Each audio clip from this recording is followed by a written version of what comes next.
हर खुशी की मुबारक घड़ी आ गई है, सजने सुर्ख जोड़े में चांद सी दुल्हन ज़मीं पे फलक से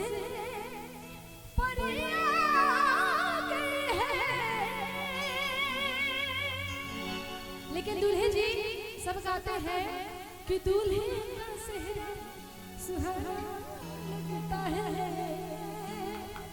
और दुल्हन का तो दीवाना लगता है। लेकिन यहाँ मैं ये गाना नहीं गाऊंगा, मैं गाऊंगी हरि धनी धनी राम रघुरैया। आज आप जो यहाँ है वो राम जी के किरदार में है और आप सच में राम जी लग भी रहे हैं। आप दोनों की जोड़ी राम सीता से कम नहीं है। माता रानी करे आप लोग ऐसे ही खुशहाल रहे। बड़ा सुंदर भाव है कि धनी धनी राम रघुरैया सुभेला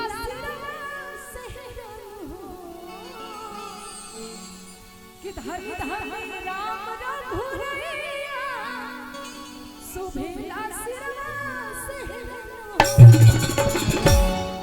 ए सखिया रूपा चलवा सुरु चला चला चम चम सेहरा सखिया रूपा चलवा सुरु चला चला चम चम सेहरा हर हर राम रघुरैया सुभेला सिरवा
अवधपुरी के राजा और मिथिलेश जनक के राजा। तो आज ये दोनों आदमी झूमत आलो अपने आप में। ब्रिजेश सिंह जी के लिए बहुत पुरस्कार बा। झूमे अवधेश मिथिलेश सुनी सरम के लहर हो सखिया सखिया सखिया रूपा जनवा सुरु जवा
बड़े निक लागेला हो,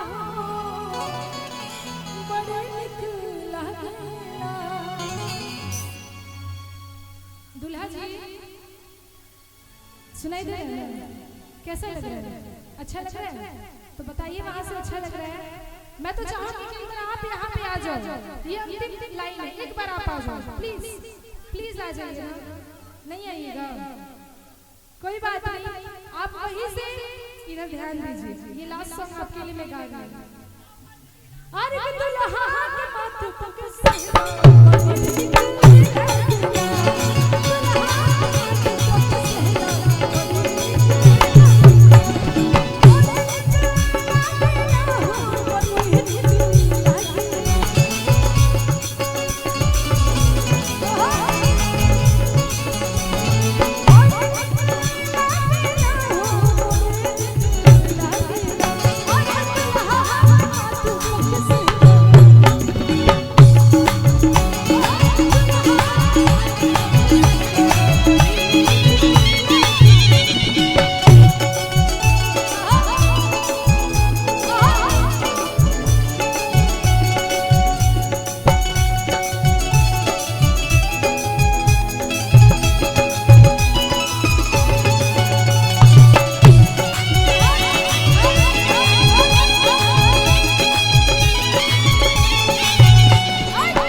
लड़के के चाचा ऐसे ही चलिएगा, थोड़ा झूम के यहीं पे झूम